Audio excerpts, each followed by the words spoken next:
Hello അസ്സലാമു അലൈക്കും. ഷിൻസിസ് വ്ളോഗിലെ പുതിയൊരു വീഡിയോയിലേക്ക് എല്ലാവർക്കും സ്വാഗതം. എല്ലാവരും സുഖമായിരിക്കുന്നുണ്ടല്ലോ? അൽഹംദുലില്ലാഹ് ഞങ്ങളും ഇവിടെ സുഖമായിരിക്കുന്നു കേട്ടോ. ഇന്ന് ഞാൻ വന്നിട്ടുള്ളത് നമുക്ക് നോമ്പ് തുറക്കുന്ന സമയത്തും അതുപോലെ തന്നെ രാവിലെ ഉണ്ടാക്കുന്നവർക്കും ഒക്കെ എളുപ്പത്തിൽ ഉണ്ടാക്കാൻ പറ്റിയിട്ടുള്ള ഒരു റെസിപ്പി ആയിട്ടാണ്. അപ്പം നമ്മൾ സാധാരണ പൊട്ട് കുറ്റിയിലൊക്കെ നമ്മൾ പൊട്ട് പൊടി വാരിയിട്ട് തേങ്ങയൊക്കെ ഇട്ട് നമ്മൾ ഉണ്ടാക്കാറുണ്ട്.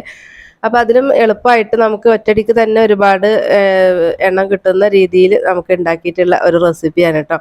അതുപോലെ തന്നെ ഇത് കഴിക്കാൻ വേണ്ടിയിട്ടാണെങ്കിൽ അടിപൊളി ടേസ്റ്റാണ് കേട്ടോ. അപ്പോൾ നമുക്കിത് എങ്ങനെ ഉണ്ടാക്കാൻ നോക്കാം. അപ്പോൾ പുട്ടുപൊടി വെച്ചിട്ടാണ് ഞാൻ ഈ ഒരു പലഹാരം ഉണ്ടാക്കിയിട്ടുള്ളത്. അപ്പോൾ നമുക്ക് നോമ്പ് തുറക്കുന്ന സമയത്ത് ഇപ്പോൾ നോമ്പ് തുറന്ന് നമുക്ക് ചായയും കടിയൊക്കെ കഴിക്കുന്നവരുണ്ട്. അപ്പോൾ അവർക്കൊക്കെ എളുപ്പത്തിൽ ഉണ്ടാക്കാൻ പറ്റിയിട്ടുള്ള റെസിപ്പിയാണ്. അതുപോലെ തന്നെ നമുക്കൊരു വെറൈറ്റി ആയിട്ടുള്ള ഒരു റെസിപ്പിയും കൂടിയാണ് കേട്ടോ. നേരെ വീഡിയോയിലേക്ക് പോകാം. അപ്പോൾ അത് നമുക്ക് അതിന് വേണ്ടിയിട്ടുള്ള പുട്ടുപൊടി ഞാൻ എടുത്തിട്ടുണ്ട്. അപ്പം ഞാൻ എടുത്തിട്ടുള്ള പുട്ടുപൊടി നമ്മൾ കടയിൽ നിന്ന് വാങ്ങുന്ന പാക്കറ്റിൽ കിട്ടുന്ന ആ ഒരു പുട്ടുപൊടിയാണ് കേട്ടോ ഞാൻ എടുത്തിട്ടുള്ളത്. അപ്പം നിങ്ങൾ ഏത് പൊടിയായിട്ടാണോ ഉണ്ടാക്കുന്നത്, നിങ്ങളുടെ കയ്യിൽ ഏതാണോ പുട്ടുപൊടി അത് എടുക്കുക. ഇനി നമുക്ക് അതിലേക്ക് തേങ്ങ വേണം. അപ്പം നമ്മൾ ഒരു കപ്പ് പുട്ടുപൊടി എടുത്തതിലേക്ക് നിങ്ങൾക്ക് ഒരു കപ്പ് തേങ്ങ ഉണ്ടെങ്കിൽ അങ്ങനെ ചേർക്കുക. തേങ്ങ എത്രത്തോളം ഉണ്ടെങ്കിലും നല്ല ടേസ്റ്റ് തന്നെയാണ് കേട്ടോ. ഇപ്പം ഞാൻ ആ പൊടി എടുത്ത അളവിൽ നോക്കുകയാണെങ്കിൽ നമുക്കൊരു കാൽഭാഗം ഒരു ടേബിൾ സ്പൂൺ ഉണ്ടായിരിക്കും, അത്രേ ഉണ്ടാവുള്ളൂ കേട്ടോ. അപ്പം അത് ഞാൻ ആ ഒരു പൊടിയിലേക്ക് ചേർത്തിട്ടുണ്ട്. ഇനി നമുക്ക് പുട്ടിന് ആവശ്യമായിട്ടുള്ള ഈ ഒരു പൊടിക്ക് ആവശ്യമായിട്ടുള്ള ഉപ്പും കൂടെ ചേർത്ത് കൊടുക്കുകയാണ് കേട്ടോ. തേങ്ങ ഒരു അരക്കപ്പ് 3/4 കപ്പ് 1 കപ്പ് വരെയൊക്കെ എടുത്താൽ നമ്മുടെ ഈ ഒരു പലഹാരം കഴിക്കാൻ വേണ്ടിയിട്ട് അടിപൊളിയാണ്. അപ്പോൾ തേങ്ങ കയ്യിലുണ്ടെങ്കിൽ കൂട്ടിയിട്ട് ഇട്ട് കൊടുക്കുക കേട്ടോ. അപ്പോൾ ആദ്യം നമുക്കിത് എല്ലാം കൂടിയിട്ട് ഇതൊന്ന് മിക്സ് ചെയ്ത് കൊടുക്കുന്നുണ്ട് കേട്ടോ. ഇനി നമുക്കിതിൽ ചേർത്ത് കൊടുക്കുന്നത് പാലാണ്. അപ്പോൾ പാലും വെള്ളവും കൂടിയിട്ട് മിക്സ് ആക്കിയിട്ടാണ് ഞാൻ ചേർത്തിട്ടുള്ളത്. പാല് മാത്രം ചേർത്ത് കൊടുക്കുമ്പോൾ ഞാൻ കുറച്ച് കൂടുതൽ ഉണ്ടാക്കുന്നുണ്ടല്ലോ, അപ്പോൾ അതുകൊണ്ട് പാല് മാത്രം ആകുമ്പോൾ കയ്യിലില്ല. അപ്പോൾ ഞാൻ പാലും വെള്ളവും കൂടി ചേർത്തിട്ടുണ്ട്. അപ്പോൾ നിങ്ങൾ കുറച്ചൊക്കെ ഉണ്ടാക്കുന്ന വെച്ചെങ്കിൽ നിങ്ങളുടെ കയ്യിൽ പാലുണ്ടെങ്കിൽ അത് ചേർത്ത് കൊടുത്താൽ മതി കേട്ടോ. അതല്ലാന്നുണ്ടെങ്കിൽ ഇതുപോലെ പാലും വെള്ളം കൂടി കൂട്ടിയിട്ട് ചേർത്ത് കൊടുക്കുക. അപ്പോൾ 1 കപ്പ് ആണ് ഞാൻ എടുത്തിട്ടുള്ളത്. അപ്പോൾ പാല് മുഴുവനായിട്ടാണെങ്കിൽ അങ്ങനെ എടുക്കുക.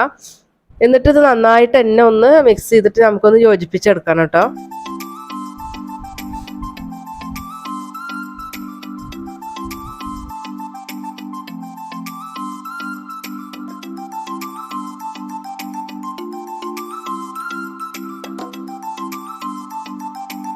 പുട്ടുപൊടി നനവ് തട്ടാതെ എവിടെ ഇരിക്കാൻ പാടില്ല. അപ്പം അതൊക്കെ ഒന്ന് ശ്രദ്ധിച്ചിട്ട് നന്നായിട്ട് തന്നെ മിക്സ് ചെയ്ത് കൊടുക്കുക കേട്ടോ. അപ്പം ഞാൻ എടുത്ത പാത്രം ഒന്ന് ചെറുതായി പോയിട്ടുണ്ട്.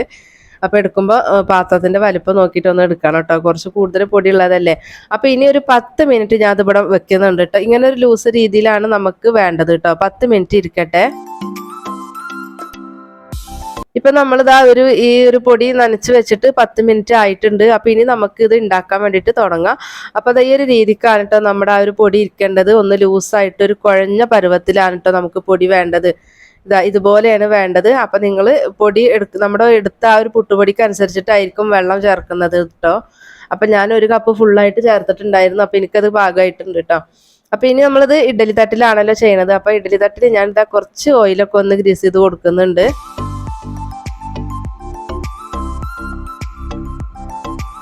ഇനി നമുക്ക് നമ്മുടെ ആ ഒരു പൊടി ഇട്ട് കൊടുക്കാം കേട്ടോ.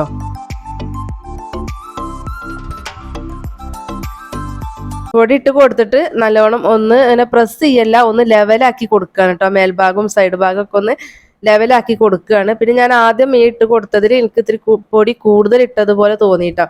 അപ്പോൾ വല്ലാണ്ട് കൂടുതലാക്കി ഇടണ്ട, കുറച്ചാക്കിയിട്ട് ഇട്ടാൽ മതി കേട്ടോ. അപ്പോൾ ഫസ്റ്റ് ഞാൻ ഇട്ടത് കുറച്ച് കൂടിയിട്ടുണ്ട്. അപ്പോൾ നമ്മൾ പൊടി ഇട്ട് കൊടുത്തിട്ട് അങ്ങനെ വെക്കാണ്ട് ഇതുപോലെ ആ സ്പൂണ് വെച്ചിട്ട് അതിൻ്റെ സൈഡും മുകൾ ഭാഗവും ഒക്കെ ഒന്ന് ലെവലാക്കിയിട്ട് കൊടുക്കുക കേട്ടോ. അപ്പോൾ നമുക്ക് ഇഡ്ഡലിയൊക്കെ പോലെ നല്ല വൃത്തിക്ക് തന്നെ കിട്ടും.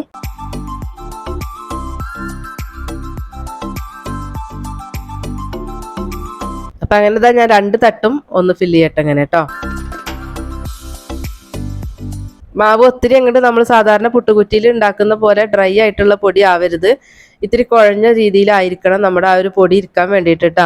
നനച്ചതിന് ശേഷം നിങ്ങൾ ഇതുപോലെ 10 മിനിറ്റ് കഴിഞ്ഞ് എടുക്കുമ്പോൾ ഒരുപാട് ഡ്രൈ ആണെങ്കിൽ ഇത്തിരി പാലോ വെള്ളമോ ചേർത്ത് ഒന്നും കൂടെ മിക്സ് ചെയ്ത് കൊടുക്കുക കേട്ടോ. അപ്പോൾ നമ്മുടെ ഇഡ്ഡലി ചെമ്പിൽ ഞാൻ വെള്ളം വെച്ചിട്ടുണ്ടായിരുന്നു. അപ്പോൾ അത് തിളച്ചിട്ടുണ്ട്. അപ്പോൾ ഇനി നമുക്ക് നമ്മുടെ ഇഡ്ഡലി തട്ട് ഇറക്കി വെച്ച് കൊടുത്തിട്ട് 10 മിനിറ്റ് ഒന്ന് വേവിച്ചെടുക്കാം.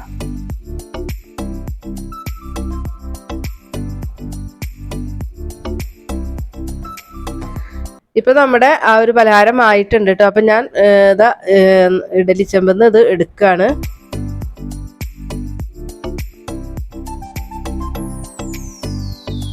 ഒരു 7-8 മിനിറ്റ് ഒക്കെ ആയിട്ടുണ്ടെങ്കിൽ നിങ്ങൾ വെന്തോന്നൊന്ന് തൊട്ട് നോക്കിയാൽ തന്നെ മനസ്സിലാവും കേട്ടോ. അപ്പോൾ നിങ്ങൾക്ക് എടുത്താൽ മതി. അപ്പോൾ അതിന് നമുക്കിത് ഒരു പാത്രത്തിലേക്ക് മാറ്റാം കേട്ടോ, ഒരു പ്ലേറ്റിലേക്ക് മാറ്റുകയാണ്. അപ്പോൾ ഇത് ചൂടുണ്ട് കേട്ടോ.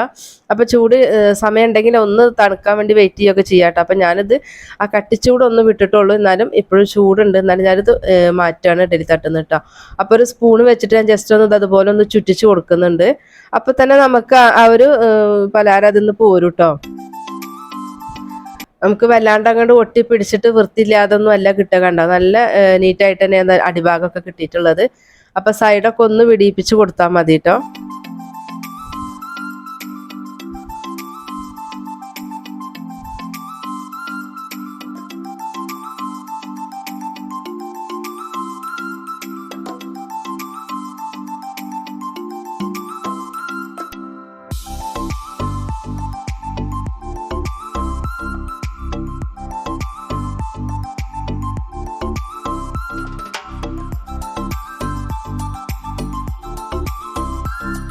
ആ ഒരു തട്ടുന്ന് ഇളക്കി എടുക്കുമ്പോൾ തന്നെ നിങ്ങൾക്ക് മനസ്സിലാവും എത്രത്തോളം പെർഫെക്റ്റ് ആയിട്ടാണ് നമുക്ക് കിട്ടിയിട്ടുള്ളത് എന്നുള്ളത്. കണ്ടത് മാവ് പോലെ അതിലിരിക്കൊന്നുമില്ല, നല്ല കറക്റ്റായിട്ട് തന്നെ നമുക്ക് വൃത്തിയിൽ തന്നെ കിട്ടും കേട്ടോ.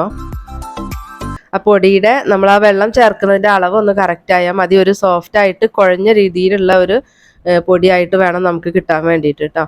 അപ്പോൾ ഞാനിത് അത് മുഴുവൻ എടുത്തിട്ടുണ്ട്. ഇനി നമുക്ക് അടുത്തതും വെച്ച് കൊടുക്കാം. അപ്പോൾ വെച്ച് കൊടുക്കുന്ന സമയത്ത് ഇതുപോലെ ഒന്ന് ലെവലാക്കി കൊടുക്കുക. സൈഡും മുകൾ ഭാഗമൊക്കെ ഒന്ന് ലെവലാക്കി കൊടുക്കുക കേട്ടോ. ഇങ്ങനെ അമർത്തി ചെയ്യണ്ട, ഒന്ന് ലെവലാക്കി തട്ടിപ്പൊത്തി വെക്കൂല, ആ രീതിക്കൊന്ന് ചെയ്താൽ മതി.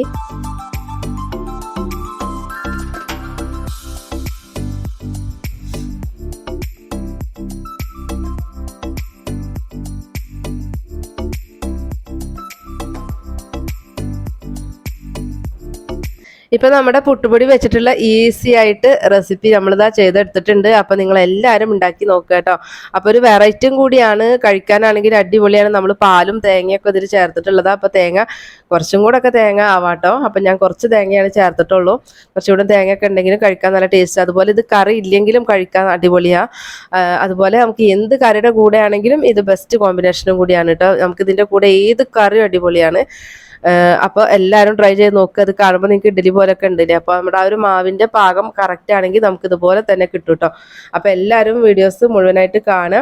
അതുപോലെ തന്നെ കണ്ടുകൊണ്ടിരിക്കുമ്പോൾ ഒന്ന് ലൈക്കും കൂടെ അടിക്കുക കേട്ടോ. അപ്പോൾ നമ്മുടെ വീഡിയോ കണ്ടുകൊണ്ടിരിക്കുന്നതിൽ പുതിയതായിട്ട് കാണുന്നവരുണ്ടെങ്കിൽ ഒന്ന് സബ്സ്ക്രൈബും കൂടെ ചെയ്തിട്ട് ഒന്ന് സപ്പോർട്ട് ചെയ്യണേ. വീഡിയോസ് നിങ്ങൾക്ക് യൂസ്ഫുൾ ആയിട്ടുണ്ട്, നിങ്ങൾ ഉണ്ടാക്കി നോക്കിയിട്ട് നിങ്ങൾക്ക് ഇഷ്ടമായി യൂസ്ഫുൾ ആയിട്ടുണ്ടെങ്കിൽ നിങ്ങളുടെ ഫ്രണ്ട്സിനും ഫാമിലിക്കും ഒക്കെ ഒന്ന് ഷെയർ ചെയ്ത് കൊടുക്കാനും കൂടിയിട്ട് മറന്നു പോവല്ലേ കേട്ടോ. അപ്പോൾ നമ്മളെ വീഡിയോസിനെ കുറിച്ചിട്ടുള്ള നിങ്ങളുടെ അഭിപ്രായം കൂടി ഒന്ന് അറിയിക്കാൻ വേണ്ടിയിട്ട് മറക്കല്ലേ. അപ്പോൾ ഇന്നത്തെ റെസിപ്പി നിങ്ങൾക്ക് യൂസ്ഫുൾ ആയെന്ന് വിചാരിക്കുന്നുണ്ട്. അപ്പോൾ എല്ലാവരും ട്രൈ ചെയ്ത് നോക്കണേ. നോമ്പ് തുറക്കുന്ന സമയത്തായാലും അതുപോലെ രാവിലെ പല ബ്രേക്ക്ഫാസ്റ്റ് ഉണ്ടാക്കുന്നവർക്കാണെങ്കിലും എളുപ്പമാണ്. നമുക്ക് ഒരു തവണ ഉണ്ടാക്കുമ്പോൾ തന്നെ ഒരുപാട് പീസായിട്ട് കിട്ടുമല്ലോ. അപ്പോൾ ഇൻഷാ അല്ലാഹ് നമുക്ക് മറ്റൊരു നല്ലൊരു വീഡിയോ ആയിട്ട് വീണ്ടും വരാം. അസ്സലാമു അലൈക്കും.